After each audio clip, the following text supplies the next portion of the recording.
online class ကကလေးလေးတွေရဲ့လက်ရာလေးနဲ့ဒီချက်ကမိတ်ဆက်ပေးပါရစေဒီချက်ကတော့မြတ်တတာပကြီးတင်နန်းကဒီချက်မြတ်တတာပဲဖြစ်ပါတယ်ဒီကားလေးတွေဆိုလို့ရှိရင်ဒါကပေါ့နော်ဒီချက် online class ကရေးထားတဲ့ကလေးလေးတွေရဲ့ပကြီးကားလက်ရာလေးတွေဖြစ်ပါတယ်ဒီအချိန်ကကြတော့ဒီချက်ညပိုင်းပေါ့နော်9နာရီကနေ9နာရီအတွင်းမှာ online class လေးတွေရှိတယ် level 1 level 2ပြီးသွားတဲ့အခါခေတန်းရည်စည်းတန်းပေါ့နော်အစသဖြင့်ဒီချက်က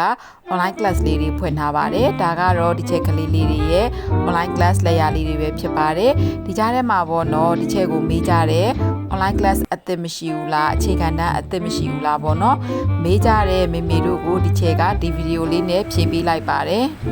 မဲ9လပိုင်းလအစမှာဒီချက်ကအခြေခံအတန်းလေးအသစ်ဖွင့်မှုရှိပါတယ်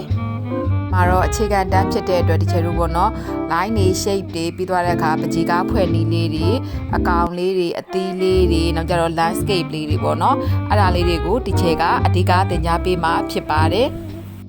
တက်ပြီးတော့ပေါ့နော်မတက်မှမပူပါနဲ့ဘာဖြစ်လို့လဲဆိုတော့ဒီချဲကအရှိကနေတင်ပေးတယ်အရှိကနေဆွဲပြတယ်ပြီးသွားတဲ့အခါသူတို့ကနောက်ကနေဆွဲတာပေါ့နော်ဒီလက်ရလေးတွေဆိုလို့ရှိရင်ဒီချဲ online class ကကလေးလေးတွေရဲ့လက်ရလေးတွေပေါ့နော်ဒီလက်ရလေးတွေကိုကြည့်ပြီးတော့လဲစုပ်ဖြတ်လို့ရပါတယ်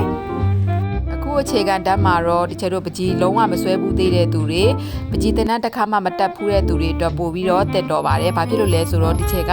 အခြေခံကနေစပြီးတော့သင်ကြားပေးမှဖြစ်လို့ပါဒီဟာလေးတွေကတော့ဒီချက် online class ကကလေးလေးတွေပေါ့နော်တကယ်လို့ online class တက်ချင်တယ်ဒီချက်တင်တန်းမှာတက်ချင်တယ်ဆိုလို့ရှိရင်ဒီချက်ရဲ့ TikTok account မှာလည်းစုံစမ်းမေးမြန်းလို့ရတယ်လို့ဒီချက်ရဲ့ပေါ့နော်မြတ်တရာပကြီး page မှာလည်းလာပြီးတော့စုံစမ်းမေးမြန်းလို့ရပါတယ်အဓိကကတော့အခု9လပိုင်းမှာဒီချက်တို့အတက်တစ်ဖွင့်မှာပါတကယ်လို့တက်ချင်တယ်ဆိုလို့ရှိရင်ဒီချက်ရဲ့ page မှာပဲဖြစ်ဖြစ် TikTok မှာပဲဖြစ်ဖြစ်နာမည်စရဲလာပြီးတော့ပေးဖို့ဒီချက်ကဖိတ်ခေါ်ပါတယ်ဒီလက်ရလေးတွေကြိုက်တယ်ဆိုရင် yes လို့မှတ်ခဲ့ပေးကြပါဦး